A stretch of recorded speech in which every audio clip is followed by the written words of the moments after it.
The pirates. He grins as the butcher bitch's nerve breaks and she runs. He flexes his will and is suddenly before her. There's a scream of terror from the monster before she slams into him. Did you think you were getting away? Oh no, no, no, no. You're done, you idiot. It's finished. Yvette Carbon, these are you last few minutes alive. I hope it was worth it, he says as she backs away from him in horror.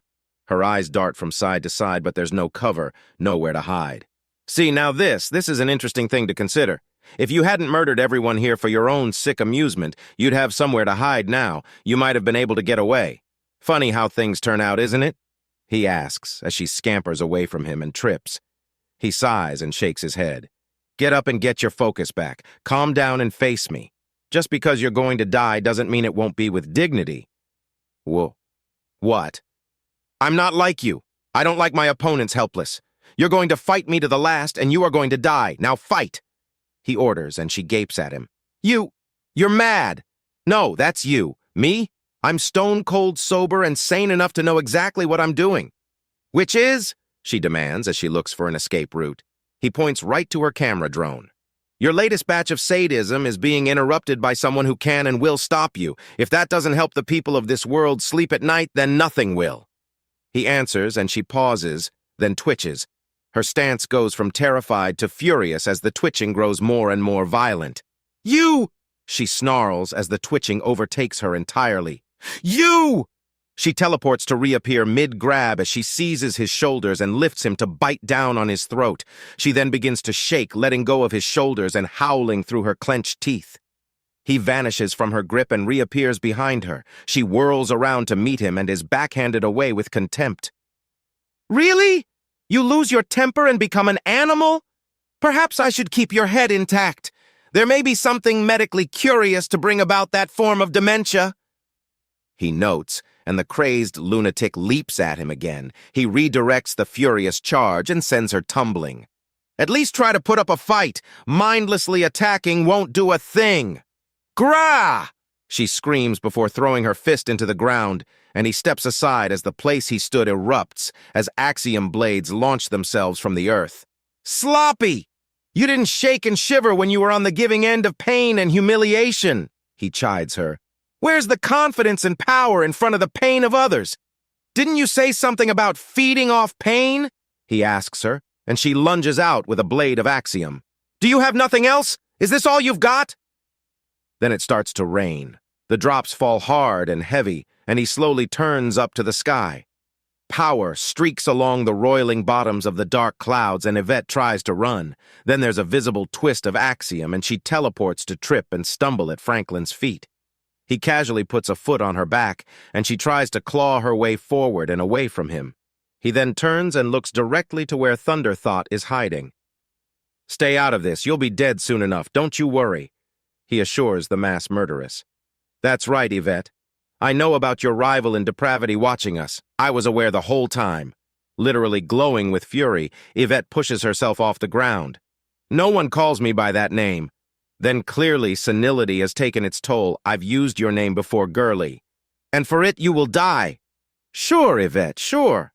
He mocks her and she vanishes before reappearing.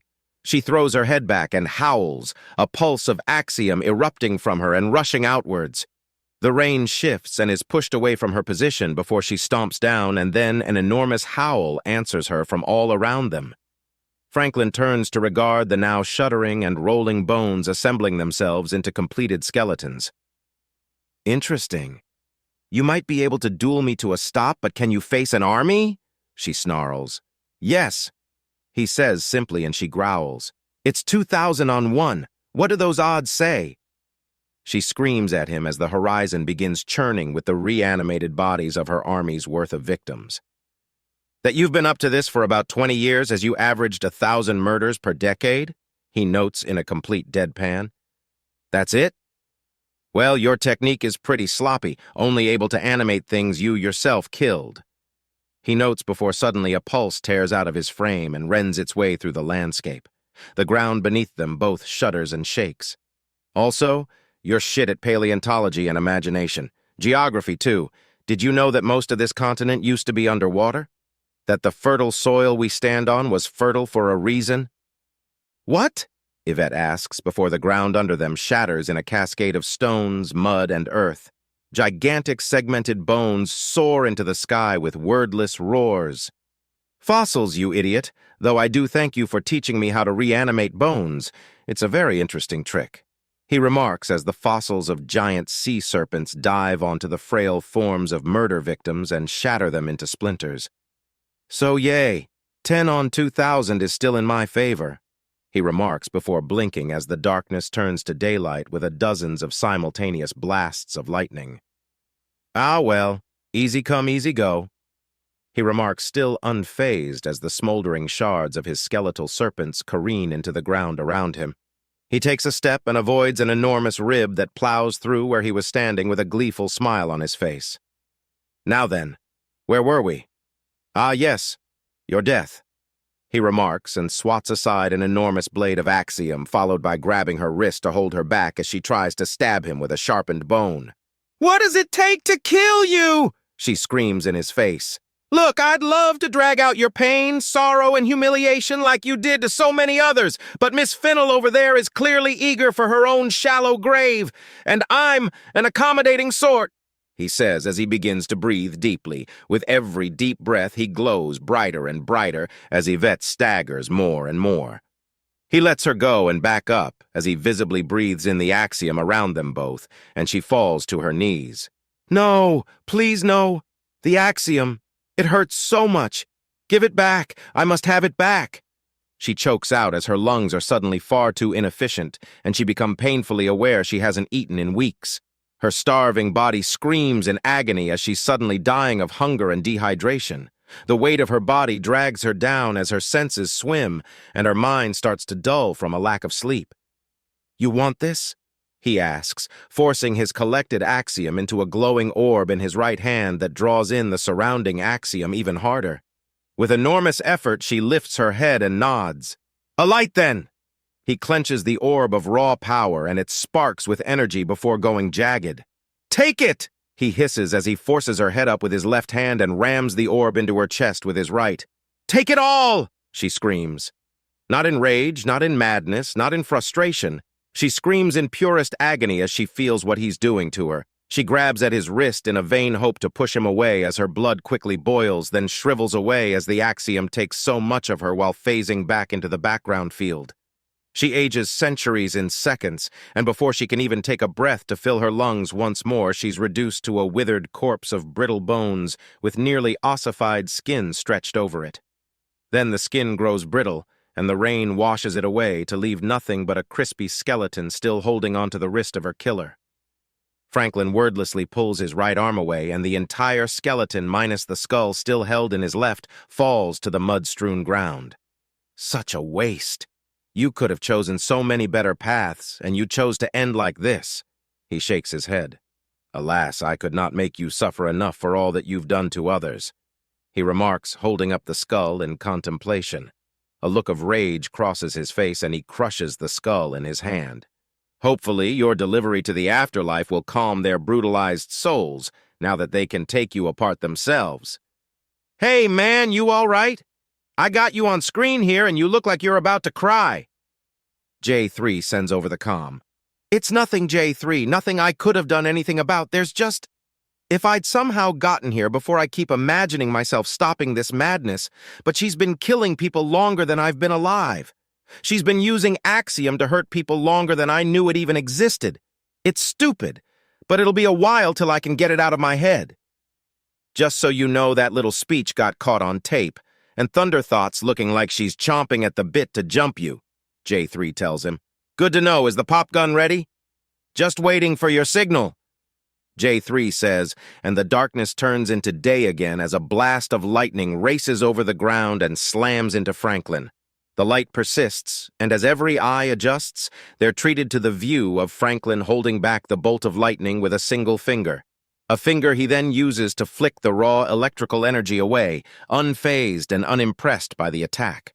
All right then, if you're so impatient, get out here and I'll get to killing you too, Miss Fennel. Or do you prefer Gem?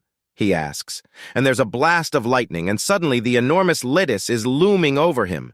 Her many bodies are seemingly younger than he is, and several of them are outright fondling themselves as they regard him. One of them, and only one of them, has distinct markings, tattoos engraved along her head as if she had hair of some kind. Clearly, it's the important one. This central being shoves aside the others and lowers herself to his level. Well, aren't you a skilled little killer? Love the show? Tattoos are new. Do they mean anything? Or do you just try for pain whenever you can? Oh, a fan! How much have you seen?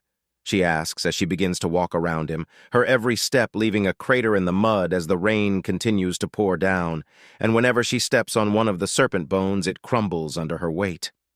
I went through your greatest hits. I know your sickening sense of entertainment, he says flatly as she moves behind him. He doesn't bother turning to see her. He can sense her just fine.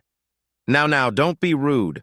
Otherwise, this big girl might think you plan on being unfriendly, the marked body remarks as the others giggle, jeer, or gossip among themselves. Clearly, you haven't been listening. There's nothing friendly about this interaction. He's not even looking at her at this point. Passive-aggressive, aren't you? She asks with a wide smile as the marked body leans over him and looks him clean in the eyes from above. What part of this is passive? I'm actively visualizing your death as we speak, he says before channeling Axiom and flicking her in the forehead.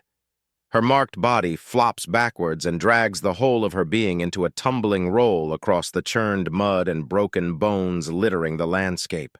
She slams her clawed legs into the ground and skids into the burned-out remains of a farmhouse. It shatters against her and she screams in fury.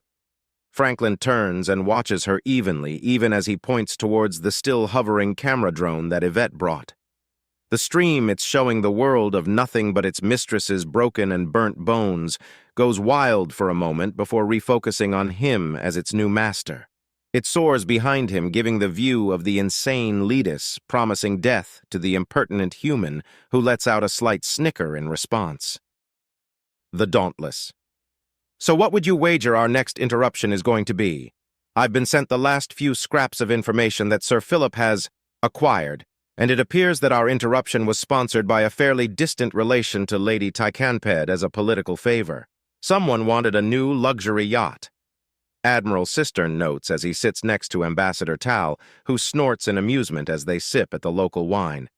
It's more vaguely fermented grape juice to him, but it's got kick enough for her to enjoy properly as he wonders about the exact flavors of a yellow grape and how it's not a beverage with citrus, which his mind keeps saying is wrong. I've actually seen this happen before. Everything gets blocked after one of these events goes under, so the more theory-minded go absolutely wild and do the cover-up job for everyone else. What's going to happen is that the band is being paid off to get spooked, and they'll retire for the evening, and without music it can't be a ball. So everything goes down and the defaulting begins in earnest, Nikti Tal remarks as she sips her wine. She'd requested they stop dancing after a time, as keeping up with a man twice her height, and with the kind of conditioning that seemed to think that stopping was a sign of weakness, really wore her down. Thankfully, Admiral Cistern isn't the type to miss a trick or a hint, and he had suggested that she introduce him to the Galaxy's wine selection. So they were going through thin, small crystal glass of drink as she rested. Most of it tasting like watered-down grape juice, thin apple juice, and there was a hint of lemonade somewhere before this yellow one. So we best find a way around things if we're going to be denying them, Admiral Cistern says with a slight grin. While I'm glad you're having fun, what do you hope to gain? I've been playing the stock market somewhat. I'm a partial owner of Ulthrax Industries. I should be able to wrangle a few more percentile points of the company stock if everything goes well tonight. He notes before turning to the empty air next to him. That will interest your masters, won't it, Mr. Orshan? He asks, and Nikti Tal gives him an odd look. What is... Oh, she asks, and he tosses the remains of his drink into the face of the cloaken spy. Napkin? Admiral Cistern asks him, holding out the small cloth to the stunned infiltrator. How? Distortion demands in shock as he grabs the cloth and quickly cleans himself off. With ease. Perhaps if you were to receive some proper instruction, then you might make a better spy. If you're willing to shift who employs you, I would certainly be able to arrange such a thing, he says as he puts his now empty glass to the side. Well, he certainly fooled me, Nikti Tal says in shock. There are a few of them wandering about, 7 by my reckoning. None of them have heard anything from me that's of concern or that I didn't want them to hear. Admiral Cistern notes, and the once more invisible spy gives out a groan of frustration. "Oh, dear sweet goddess." Distortion moans as he pulls out and slumps into a nearby chair. "Do you have any idea what this does to our operational security?" "The same thing that I did to it last time. Every scrap of information is immediately suspect and nigh useless." He answers with a small but very smug smile. "And did you say 7? There are only 6 agents here tonight, including myself," the spy asks curiously. "Then someone else is playing at being a spy. You might want to keep tabs on them." Admiral Cistern notes, pointing to their left.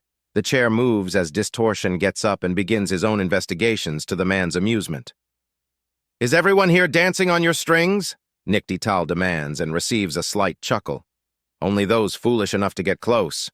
"Even me?" "Oh no, from the practical political concern, we mutually have the best deal possible already. Therefore, you're not a target to these shenanigans, but a witness and beneficiary to them. Speaking of, I've come up with a solution," he says, pulling out his communicator and quickly typing something out in English. He receives an answer quickly, and he nods before returning it to its pocket to continue its surreptitious work as a body camera. "Solution 2, she prompts him. "You'll see shortly enough, not to mention some of the reciprocal lessons I gave you will come in handy." "Ah, so we've got some slow and fast dances coming up, I understand," she notes with a smile. "The fast ones are a bit of a problem in the heels, I must admit." "Dancing is optional. Besides, I want to see all these people in these overly frilly dresses and suits keep up in a swifter one. You might want to clear the dance floor at that point, Mr. Orshan," Admiral Cistern says, and the sound of rapidly retreating footsteps answers his warning. "How do you do that?" "I've been trying to keep pace with the tomfoolery of my own master spy. It's honed my instinct fairly well, considering that man can cross a room with utter silence in the time it takes you to blink, and seems to outright phase through solid matter for how skilled he is in getting around," Admiral Cistern explains with a rueful smile. Yes, the spy and butler only did it to suddenly refill his coffee or have biscuits materialize, but it was still damn disturbing knowing there is literally nowhere that man cannot get to you, friendly or no. "It's clearly axiom," Nikti Tal protests, and he shakes his head. "The pattern began in cruel space and has not changed one iota. I'm afraid it's a frightening level of skill and not any form of axiom. In the null, out of the null, in gravity and out of gravity, the man is unstoppable." Admiral Cistern denies, and Nikti Tal seems stunned before shaking her head in amusement. "You humans are so bizarre." "Yes. You haven't even tried to deny it. Why would I deny a basic and simple truth? Believe me, no one can understand just how odd a human can get better than the military. It brings out everything in our soldiers. The strong, the strange, the smart, and the stupid. It's quite the mix," he says with a smile. "Ah, it appears that our second round of entertainment has arrived. I beg your pardon. I'll be back momentarily," he says, standing up and marching to where 3 Fili, dressed in a similar outfits to the serving staff with bulges obviously containing weapons to Admiral Cistern's eye. He's halfway across the floor when one of them yowls, draws a pistol, and takes aim. The Admiral steps between them and the canador they were aiming at. His sword flies from its sheath even as the laser's frame brightens as they do just before they fire. That slight delay that has allowed his men to dodge laser blasts and no doubt saved their lives, even as it now saves his. The beam of aggravated light strikes the reflective surface of his sword and is deflected to burn a hole in the weapon held out by her fellow terrorist. Screams behind him, shouts of shock and horror in front as he breaks into a run. A plasma pistol is fired and he channels just enough energy into his blade to redirect the fragile payload and hurl it back into the weapon it was launched from. The first one to fire is now the only one with a proper weapon, and a quick flick of his sword shears through the barrel to destroy it. He then flicks it back so that it's held against her throat, but has yet to draw blood. "That was ill-advised," he says sharply before glancing to the guards. "Perhaps one of you would be so kind as to fulfill your job description and escort these idiots away?" he asks. I can't do it," one of the band members says from the stage, and it's all the Admiral can do to not roll his eyes at the unfolding drama. Soon enough, the entire band is in agreement, and as the guards bustle off the 3 Felid who are no doubt about to fall through a crack somewhere, Lady Tykenped is using this time to give a maudlin speech about how terrible it is, but they cannot have a ball without music. If I may? Admiral Cistern asks, interrupting the self-important woman. May you what? I was actually soon to request if some more eager and musically inclined members of my crew might have the opportunity to offer a sample of human music. I don't wish to profit off another's misfortune, however, I could easily arrange for them to provide all the music we require. Ambassador Cistern offers. I'm not certain such a thing is appropriate. Does this band even have a name? Bass and brass. Admiral Cistern notes, and Lady Tykenped fluffs herself up before going to retort, then seeming to reconsider. I'm still uncertain, after all, you snuck in very unusual weapons. Cultural artifacts, madam, properly registered and acknowledged by the Council. Every human is kinetically armed by default. Chemically propelled kinetic rounds are simply standard issue. Unless, of course, all weapons of description are banned, because I'm afraid your lovely tail would unfortunately fall into such a category as well. He replies, leaning to the side to give her long tail feathers a pointed glance. Her expression doesn't change, but he can see panic in her eyes at the very idea. Very well, let's hear what they've to offer, she remarks daintily, and Admiral Cistern smiles with a nod. He draws out his communicator and a quick order later has the doors open. A dozen men in fine black and white suits with blood-red ties and bowler hats begin wheeling in equipment. A drum set, 2 guitars, a cello, 2 violins, an electronic keyboard, 3 saxophonists, and a pair of vocalists. The men set everything up in a flurry. On the main drum is the band name Bass and Brass in white against the black instrument. Ladies and gentlemen, my name is Koa Jackson. I'll be your first singer from here. We have a wonderful medley of classical blues and smooth jazz to keep the evening moving. Koa introduces himself with his voice in a stage presentation that drops him deep into a rumbly, velvety bass. So as the music sweeps and sway, let my voice carry you away to the end of the day. He continues before letting out a deep melodic hum and clapping his hands. The music starts behind him with the brassy call of the saxophones and the deep melodic twangs of the cello. Soon the guitars and drums join in as background tempo for a deep and full sound. As the man breaks into a song about the falling night, Admiral Cistern crosses the floor and sits once more next to his date. You're having far too much fun turning these little power plays into opportunities. Niktital chides him, and there's a slight smirk. To put things mildly, yes, this is far too easy. I do hope the next interruption is a touch more competent. Not that it matters. Each of my men are armed with appropriate cultural weapons. Anyone foolish enough to attack had best have a hardened skin technique prepared. Admiral Cistern admits, and she giggles. You know as well as I that energy dispersal is what's considered the smart defense. No one even considers kinetics too primitive. Niktital reminds him, and he scoffs. Such an absurd attitude. Just because I have a pistol doesn't mean a sharp stick moving towards me at speed isn't dangerous. It's much the same with the lasers and plasma weaponry. They may be impressive, but they're not the only weapons that can cause harm, he remarks, and she chuckles. Fair enough. This is quickly becoming the most exciting ball I've been to in years. I can't wait to see what you do next. We shall see when it arrives. My bodyguards should be back by then, so it will be rather short-lived to say the least. Admiral Cistern concedes, and she giggles in response. By the way, how did you know that one invisible spy you pointed to wasn't one on Mr. Orshan's team? To be honest, I pointed in the wrong direction entirely. The little fool has no way of seeing through his own invisibility, let alone that of others. He'll be searching all night. That's awful. She chastises him around her helpless giggles.